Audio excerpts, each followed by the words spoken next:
चलिए अब हमारा वर्गीकरण का नेक्स्ट टॉपिक हम पढ़ते हैं, जिसमें आपके सिलेबस में दिया हुआ है मेनली मूलभूत श्रेणियां, फंडामेंटल कैटेगरीज। ठीक है, इनकी चर्चा हमने अभी हमारे उसमें भी आई थी, जो हमने 9 चरण उसमें पढ़े थे, 9 सोपान वर्ग संख्या निर्मित करने के। ठीक है, इसमें अब हम पूरी मूलभूत श्रेणियों को, जो 5 फंडामेंटल कैटेगरीज हैं, उनका हम यहाँ विस्तार रूप में एक बार पढ़ेंगे। आपको कोई दिक्कत नहीं होनी चाहिए, यहाँ से क्वेश्चन पूछे जाते हैं तो बस ढंग से आप एक बार इनको पढ़ना। ठीक है, यहाँ स्टार्ट करते हैं। ये अपना नेक्स्ट टॉपिक है मूलभूत श्रेणियाँ, जिन्हें फंडामेंटल कैटेगरीज के नाम से जाना जाता है। सिलेबस का एक मेन इंपॉर्टेंट टॉपिक यहाँ पे दिया है। देखिए, वर्गीकरण के क्षेत्र में श्रेणी शब्द का प्रयोग विभिन्न व्यक्तियों ने विभिन्न अर्थों में किया है। यानी वर्गीकरण के क्षेत्र में श्रेणी शब्द का प्रयोग, मूलभूत श्रेणी नाम यहाँ दिया है, इसलिए मूलभूत श्रेणियों का श्रेणी शब्द यहाँ लिया है और इन्होंने बोला है कि विभिन्न व्यक्तियों के द्वारा विभिन्न अर्थों में इस श्रेणी शब्द का प्रयोग वर्गीकरण में किया गया है। ठीक है, in the field of classification the term category has been used by different individuals and various senses. ठीक है, अब किसने किस प्रकार से कहा है, यहाँ से क्वेश्चन आपको पूछा जा सकता है कि कौन से विद्वान ने इसको श्रेणी को उक्ति या खंड या वाक्यांश नाम दिया है। ठीक है, तो आपको याद रखना है कि वीसी विक्री नाम से एक विद्वान थे, उन्होंने श्रेणी शब्द को उक्ति, खंड या वाक्यांश का नाम दिया है। ठीक है, उक्ति, खंड या वाक्यांश नाम से इन्हें माना गया है। क्लियर है कि वर्गीकरण के क्षेत्र में श्रेणी शब्द का जो उल्लेख किया था वो वीसी विक्री ने उक्ति, खंड या वाक्यांश, इन 3 नाम से इन्होंने इसकी चर्चा की थी कि श्रेणी को खंड माना या श्रेणी को वाक्यांश नाम दिया या श्रेणी को उक्ति नाम दिया। ठीक है, ये तीनों शब्द आपको याद रखने हैं और तीनों शब्द को आपने वीसी विक्री से जोड़ना है। ठीक है, दूसरा है यहाँ सेरा एवं ईगन। सेरा एवं ईगन के अनुसार श्रेणी एक अत्यंत व्यापकत्व तथा विस्तृत प्रासंगिकता की धारणा है। सेरा एवं ईगन के अनुसार श्रेणी जो है वो अत्यंत व्यापकत्व तथा विस्तृत प्रासंगिकता की धारणा है। उन्होंने इसे इस प्रकार परिभाषित किया था, श्रेणी जो है वो अत्यंत व्यापकता है या फिर विस्तृत प्रासंगिकता है। ये जो 2 शब्द हैं वो सेरा एवं ईगन के द्वारा दिए गए थे। ठीक है, श्रेणी को अत्यंत व्यापकता बोला या फिर विस्तृत प्रासंगिकता बोला है। एक जॉन मैटकॉफ के अनुसार श्रेणी असल में वस्तुओं के सुनिश्चित मूलभूत संवर्ग या प्रकार हैं। श्रेणियां जो हैं असल में वस्तुओं के सुनिश्चित मूलभूत संवर्ग या प्रकार हैं। ये जो नाम दिया, ये जो परिभाषा दी, वो जॉन मैटकॉफ के द्वारा दी गई थी। ठीक है, आगे देखते हैं। Doctor SR. रंगनाथन ने विषयों का विभाजन करने के लिए 5 मूलभूत श्रेणियां, 5 फंडामेंटल कैटेगरीज का प्रतिपादन किया। यानी डॉक्टर एस.आर. रंगनाथन ने 5 मूलभूत श्रेणियों की जरूरत क्यों महसूस की? क्योंकि विषयों का विभाजन करना था, और जब भी विषयों का विभाजन किया जाता है तो उन्हें किन्हीं चिन्हों के द्वारा या किन्हीं शब्दों के द्वारा उन्हें जोड़ा जाता है, किन्हीं सिंबल्स के द्वारा उन्हें जोड़ा जाता है। तो इसलिए रंगनाथन ने ये महसूस किया कि 5 ये मूलभूत श्रेणियों की ज़रूरत उन्हें विषयों के विभाजन में मिली। ठीक है, इसीलिए उन्होंने 5 फंडामेंटल कैटेगरीज का प्रतिपादन किया था, जिन्हें 5 मूलभूत श्रेणियों के नाम से जाना गया था। ठीक है, 5 मूलभूत श्रेणियां। यहाँ से बहुत बार क्वेश्चन आए हैं, तो आपको ये याद रखना है, जिस प्रकार से मैं यहाँ आपको समझाती चलूँ आप उनको पॉइंट आउट करते जाना। 5 मूलभूत श्रेणी जो थी उनमें पहली थी व्यक्तित्व, जिसे पर्सनैलिटी नाम से जाना जाता है। एक है पदार्थ, जिसे मैटर नाम से जाना गया था, और तीसरा है ऊर्जा, जिसे एनर्जी नाम से जाना गया, और चौथा है स्थान, जिसे स्पेस नाम दिया, और एक है काल जिसे टाइम नाम दिया। ठीक है, इन्हीं पर्सनालिटी, मैटर, एनर्जी, स्पेस और टाइम का फर्स्ट लेटर लेते हुए उन्होंने एक संक्षिप्त नाम दिया PMEST। ठीक है, PMEST इसका एक संक्षिप्त नाम दे दिया, जो 5 फंडामेंटल कैटेगरीज के नाम से विख्यात हुए। ठीक है, इनकी ज़रूरत कहाँ महसूस हुई? विषयों के विभाजन करने में इनकी ज़रूरत को महसूस किया गया, तब से ये प्रचलित होती चली गई। अब आगे देखिए, इनके जो संकेतक चिन्ह थे, यानी अगर पर्सनैलिटी से रिलेटेड कुछ होगा तो उसे कॉमा के द्वारा जोड़ा जाएगा। यहाँ कॉमा साइन दिया है, लिखा भी है कि कॉमा के जरिए पर्सनैलिटी पक्ष के उसको जोड़ा जाएगा। ठीक है, अगर पदार्थ से संबंधित होगा, मैटर से रिलेटेड होगा, तो उसे सेमीकोलन से जोड़ा जाएगा, सेमीकोलन से। ठीक है, और अगर एनर्जी से रिलेटेड होगा तो उसे कॉलन से जोड़ा जाएगा, और स्थान से रिलेटेड होगा तो डॉट से जोड़ा जाएगा, और टाइम से रिलेटेड होगा तो उल्टा उद्धरण चिन्ह यहाँ दिया है उससे जोड़ा जाएगा। ठीक है, तो 5 जो मूलभूत श्रेणियां थी, उनके संक्षिप्त प्रतीक में उन्हें PMEST के नाम से जाना गया था, और पूरे 5 मूलभूत श्रेणियों के लिए अलग अलग योजक चिन्हों का प्रयोग भी किया गया था, यानी उन्हें जोड़ने के लिए एक चिन्ह का नहीं, अलग अलग चिन्ह का प्रयोग किया गया था। कॉलन क्लासिफिकेशन के कौन से संस्करण से कौन से चिन्ह का प्रयोग शुरू किया जाने लगा था, वो भी हम आगे चर्चा करेंगे। एक बार आप बने रहें और वीडियो को अच्छे ढंग से देखते रहें। ठीक है, अब देखिए, 1980 के दशक में भारत के विश्वविद्यालय पुस्तकालयों में पांडुलिपियों का प्रसूचीकरण का 5 मूलभूत श्रेणियों में निम्न प्रकार से विश्लेषण किया जाएगा।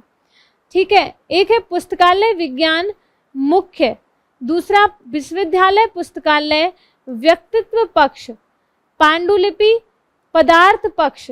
यहाँ जो है वो ये लिया है कि यहाँ पुस्तकालय शब्द ले लिया आपके सामने। ठीक है, इनको इस प्रकार से इंडिकेट किया है कि हम लोग जो है वो व्यक्तित्व पक्ष, पदार्थ पक्ष, ऊर्जा, स्थान या काल पक्ष किस प्रकार से इंडिकेशन करें। ठीक है, वो आपको एक बार देखने को दिया है। मान लो ये पुस्तकालय है और ये इनके पुस्तकालय विज्ञान विषय है, और ये इनके मुख्य जो कैटेगरीज दी हैं वो हैं। ठीक है, आप देखिए विश्वविद्यालय पुस्तकालय, यहाँ एक शब्द लिया है। विश्वविद्यालय पुस्तकालय जो है वो व्यक्तित्व पक्ष को इंडिकेट कर रहा है, इसलिए यहाँ लिखा है कि विश्वविद्यालय पुस्तकालय व्यक्तित्व पक्ष के अंतर्गत आएगा, और उसे मेन क्लास के साथ में कॉमा से जोड़ा जाएगा, क्योंकि वो पर्सनालिटी फैसेट का है। ठीक है, व्यक्तित्व पक्ष का है, इसलिए उसे कॉमा से जोड़ा जाएगा। आगे देखें, पांडुलिपि।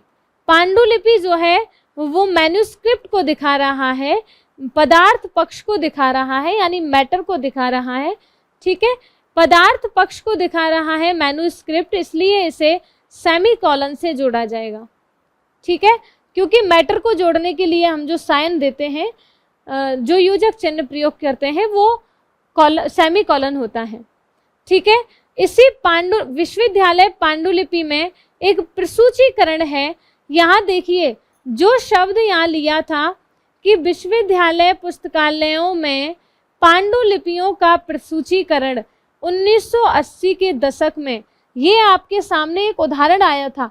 इसी को हमने मूलभूत श्रेणियों में बांटते हुए, उन्हें योजक चिन्ह से जोड़ते हुए वर्गांक बनाया, तब हमारे पास ये आए कि मतलब इस प्रकार से हम इनको जोड़ सकते हैं।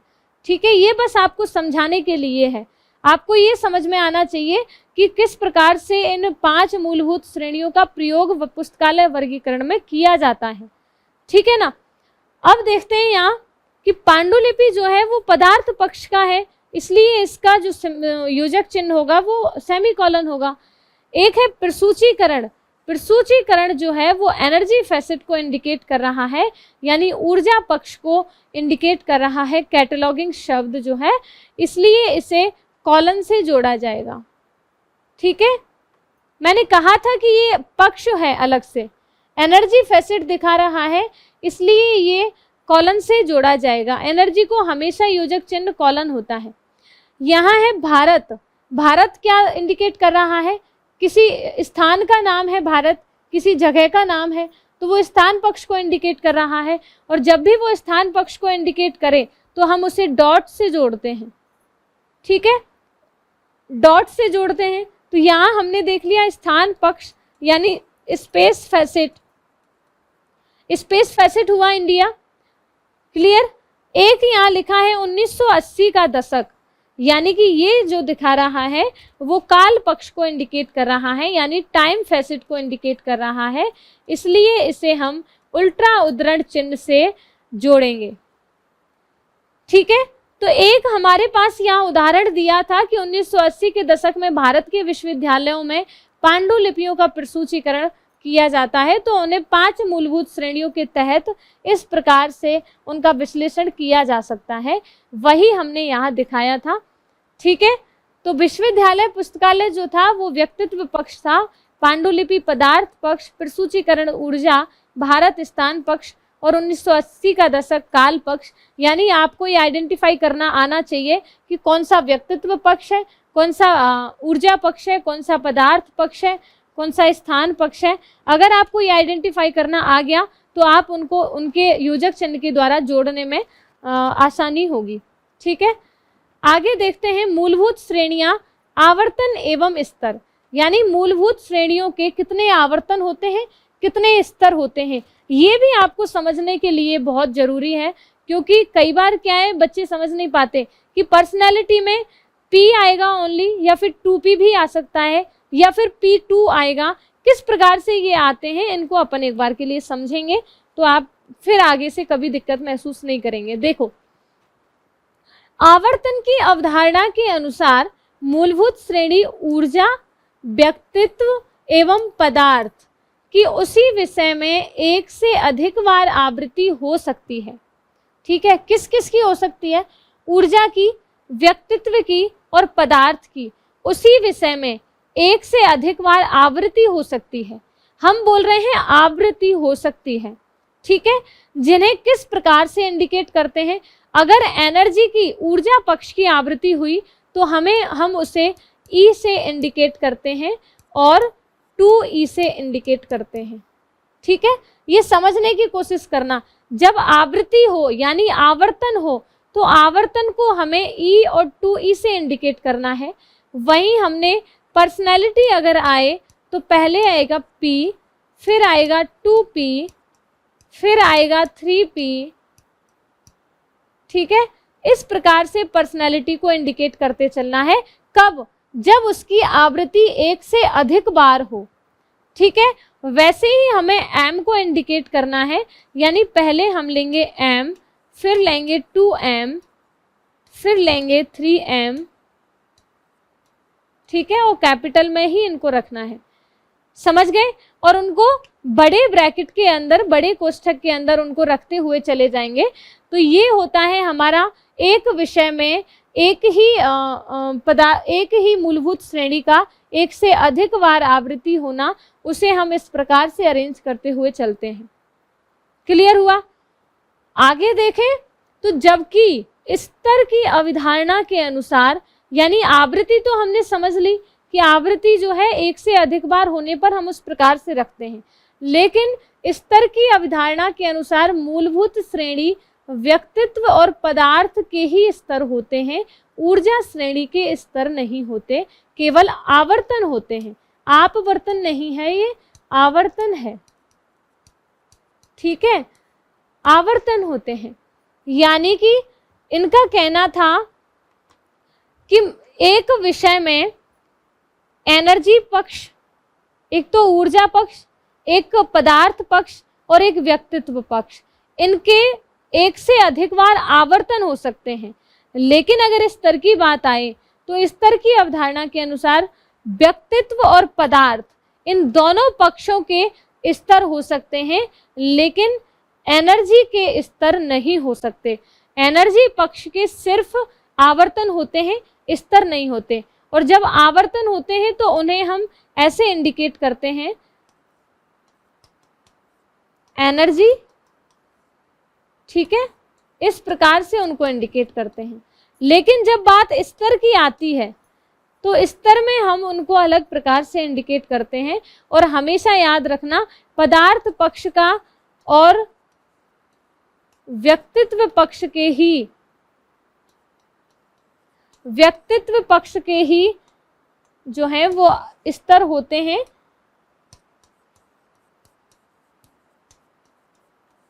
व्यक्तित्व पक्ष के और पदार्थ पक्ष के ही स्तर होते हैं, ना कि एनर्जी के।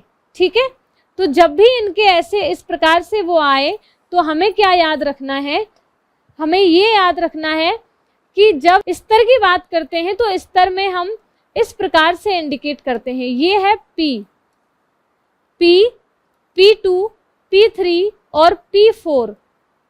ठीक है, जब हम पदार्थ की व्यक्तित्व के स्तर की बात करते हैं तो व्यक्तित्व के स्तर में पर्सनालिटी का P लेंगे और उन्हें इस प्रकार से इंडिकेट करेंगे। ठीक है, एक बार में जब मैं एक पेज अलग में मैं आपको अच्छे से और समझा दूंगी, एक बार आप इनको अच्छे ढंग से पढ़ते चलिए। ठीक है, व्यक्तित्व के स्तरों को हम P, P2, P3, P4 से इंडिकेट करेंगे और पदार्थ के स्तर को हम M, यहाँ क्या टाइपिंग मिस्टेक की है, देखिए यहाँ M, M2 और M3 के रूप में लिखा जाता है। ठीक है, personality levels are written as P, P2, P3, P4। ठीक है, and matter levels are written as M, M2, M3। ठीक है ना, इस प्रकार से हम इनके स्तर को इंडिकेट करते हैं। जब भी हमारी एक विषय में पदार्थ की मतलब पदार्थ का स्तर अलग अलग से दिया हो और व्यक्तित्व के भी एक से अधिक बार स्तर दिए हो तो उनको हम इस प्रकार से इंडिकेट करते हुए चले जाते हैं। ठीक है, यहाँ कहा है स्थान पक्ष के 2 स्तर होते हैं। स्थान पक्ष के 2 स्तर होते हैं और उन 2 स्तरों को हमेशा S1 और S2 से इंडिकेट करेंगे। ठीक है, यानी कि इस स्थान का आवर्तन नहीं होता, जैसे एनर्जी के स्तर नहीं होते वैसे स्थान पक्ष के आवर्तन नहीं होते। ठीक है, इसके सिर्फ स्तर होते हैं और स्तर को S1, S2 से इंडिकेट करते हैं। 2S और 3S या 1S इस प्रकार से कुछ नहीं होता, ये आपको ध्यान रखना है। यानी स्थान पक्ष के आवर्तन नहीं होते, सिर्फ स्तर होते हैं। क्लियर है? अब आगे देखिए, ये स्थान पक्ष के 2 स्तर हो गए। चलिए हम एक बार के लिए अपन नेक्स्ट स्लाइड में थोड़ी सी चर्चा कर लेते हैं। ठीक है, देखिए यहाँ मैं कह रही हूँ एक तो होता है आवर्तन, अब याद रखना और ढंग से देखना, एक होता है स्तर। सबसे पहली चर्चा तो अपन करते हैं कि किसके आवर्तन होते हैं और किसके स्तर होते हैं, ये हम देखते हैं। हमारे पास नाम दिए हैं PM, ES, T, ये 5 मूलभूत श्रेणियां हैं। ठीक है ना, यहाँ लिख दे रही हूँ 5 मूलभूत श्रेणियां हैं। अब इनके स्तर और आवर्तन की बात अपन कर रहे हैं। क्लियर है? अब देखिए, P पक्ष के, पर्सनालिटी पक्ष के आवर्तन होते हैं। यस, इसके आवर्तन होते हैं जिन्हें हम इस प्रकार से इंडिकेट करते हैं, जिन्हें हम इस प्रकार से इंडिकेट करते हैं। पहला हो गया P, ठीक है, फिर हो गया 2P, फिर हो गया 3P। इस प्रकार से पर्सनैलिटी पक्ष के आवर्तन को इंडिकेट करते हुए चलते हैं। ठीक है, अच्छा एक बात बताइए, पर्सनैलिटी पक्ष के स्तर भी होते हैं क्या? यस, एक विषय में पर्सनैलिटी पक्ष के यानी व्यक्तित्व पक्ष के स्तर भी हो सकते हैं, जिन्हें हम इस प्रकार से इंडिकेट करते हैं। ठीक है, इस प्रकार से इनको इंडिकेट करते हुए चलते हैं, यानी P, P2, P3 और P4। लेकिन आवर्तन में क्या करते हैं? P, 2P, 3P। ठीक है, याद रखना हमेशा आवर्तन और स्तर से क्वेश्चन पूछे जाते हैं। कंफ्यूजन की स्थिति में तो बिल्कुल भी मत रहना, क्योंकि यहाँ से जनरली क्वेश्चन पूछे गए हैं और हमेशा बच्चों ने गलत किए हैं। क्लियर है? अब देखिए मैटर है यहाँ पदार्थ पक्ष। अब पदार्थ पक्ष का बताइए। पदार्थ पक्ष में एक विषय में पदार्थ पक्ष के आवर्तन हो सकते हैं, बिल्कुल हो सकते हैं, जिसे हम इस प्रकार से इंडिकेट करेंगे। ठीक है, और पदार्थ पक्ष के स्तर भी होते हैं, जिन्हें हम किस प्रकार से इंडिकेट करेंगे?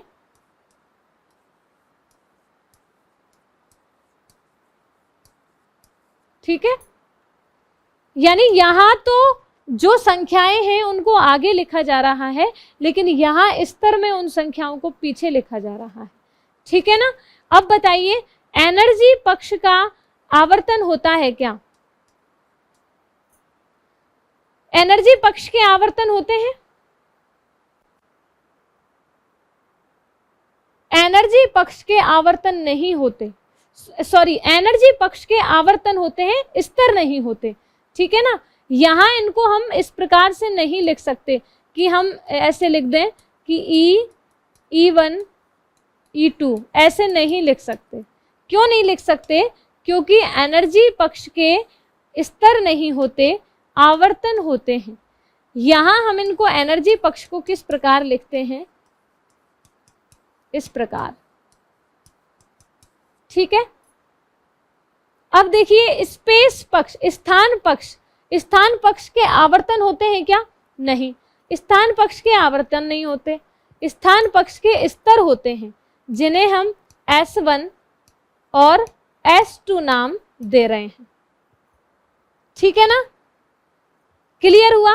अब चलिए हम नेक्स्ट स्थान पक्ष पे चलते हैं। स्थान पक्ष के जो दो स्तर होते हैं S1 और S2, उन्हें हम इस प्रकार समझ सकते हैं इस टेबल के जरिए, तो थोड़ा सा ध्यान देना। S1 में क्या है? वर्ल्ड पर फर्स्ट नंबर है, मदर कंट्री पर second, favoured country third, Asia पर 4, इंडिया 4-4, राजस्थान 4-4-3-7, यूपी 4-4-5-2। अच्छा, ये जो टेबल है ये द्विबंधु वर्गीकरण यानी कॉलन क्लासिफिकेशन के स्थान पक्ष के पहले स्तर यानी S1 स्तर की दी गई टेबल है, जो मैंने आपको हमारी इस पुस्तक में जो थर्ड ग्रेड लाइब्रेरियन के लिए मोस्ट इंपॉर्टेंट निकाली गई है। बहुत अच्छी पुस्तक है। ये टेबल्स आपको जगह जगह नहीं मिलेंगी। ठीक है, कॉलन क्लासिफिकेशन में या तो आपको देखने को मिलेगी या फिर आप अपनी यूनिवर्सिटी की बुक्स में भी जनरली मिल जाती है, देख लीजिएगा। या फिर अगर आपको एक जगह सारा कंटेंट चाहिए तो थर्ड ग्रेड लाइब्रेरियन के लिए बुक निकाली गई है, बहुत अच्छी बुक है। संतोष फौजदार नाम और विजयपाल सिंह नाम से ऑथर हैं, तो आप हमारे द्वारा ही निकाली गई पुस्तक है, बहुत अच्छी है। आप उस पुस्तक को ले सकते हैं, जिसमें इसी प्रकार से ये दिए गए हैं।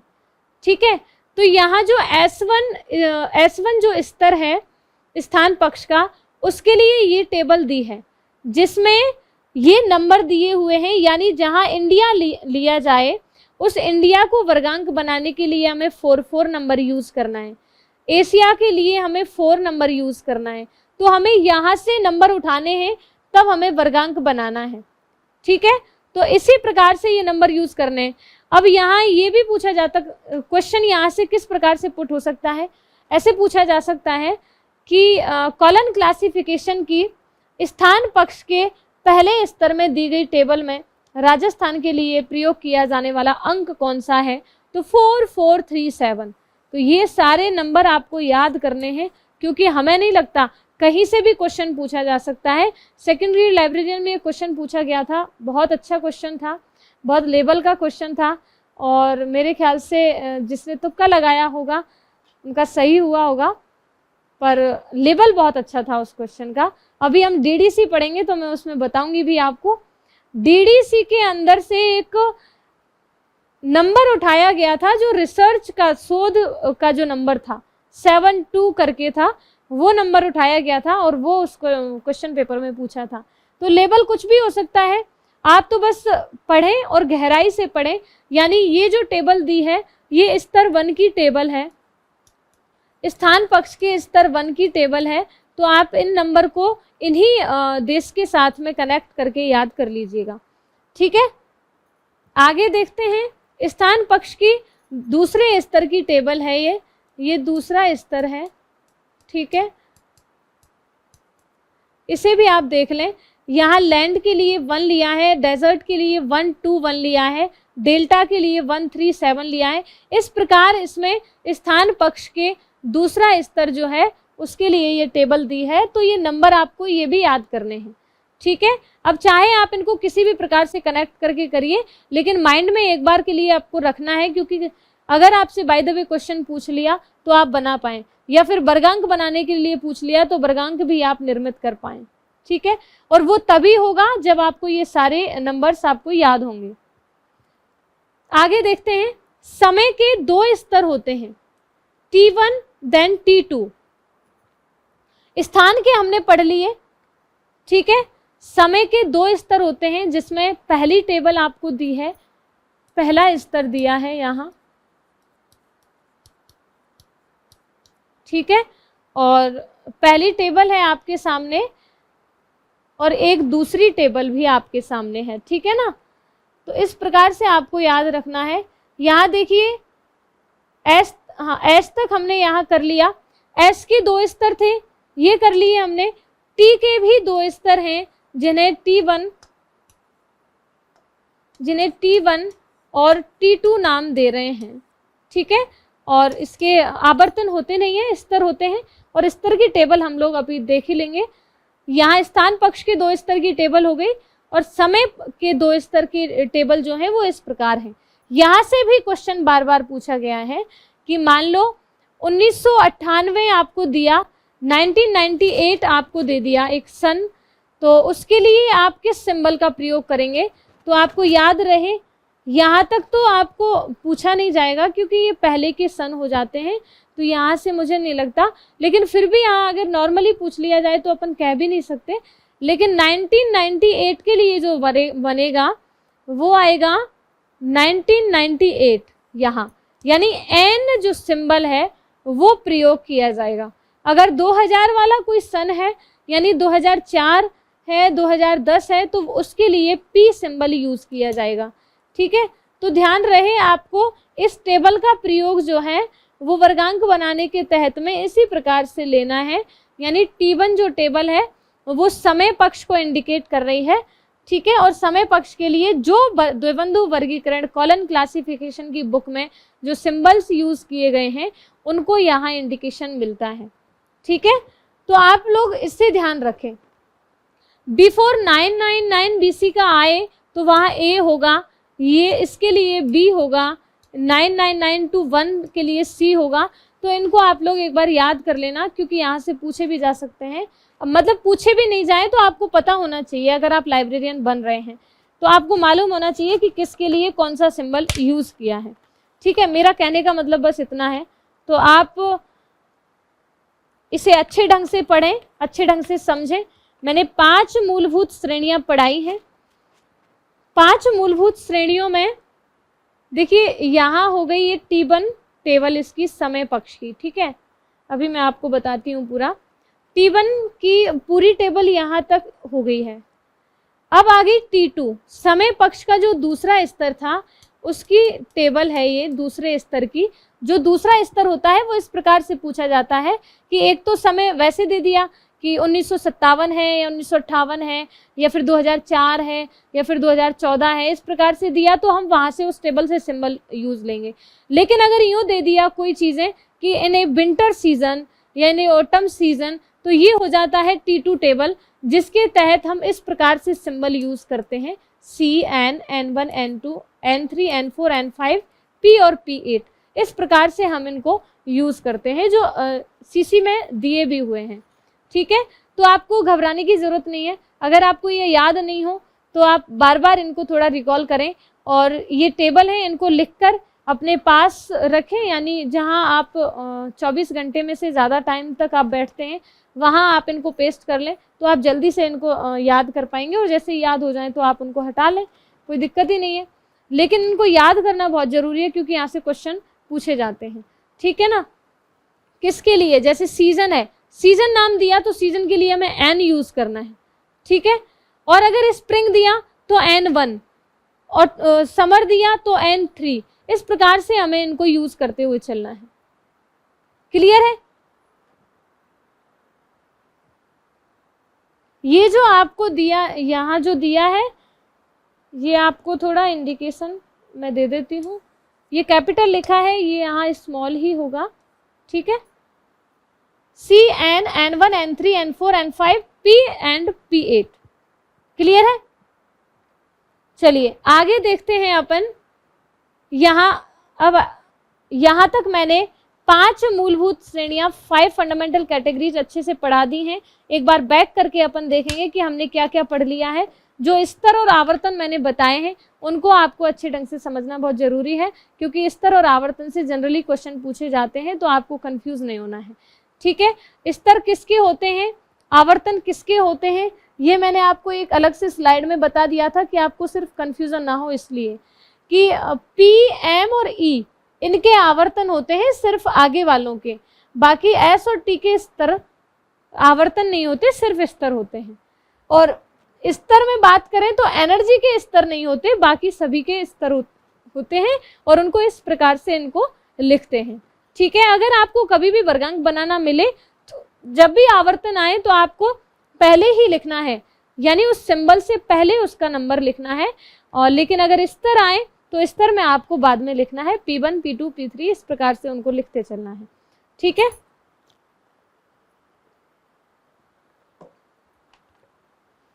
तो यहाँ 5 फंडामेंटल कैटेगरीज का पूरा मैंने चैप्टर आपको पढ़ा दिया है, पूरा एक टॉपिक आपका कवर हो चुका है। मेरे ख्याल से ये आपको बिल्कुल समझ में आया होगा। आगे अपन नेक्स्ट टॉपिक स्टार्ट करेंगे।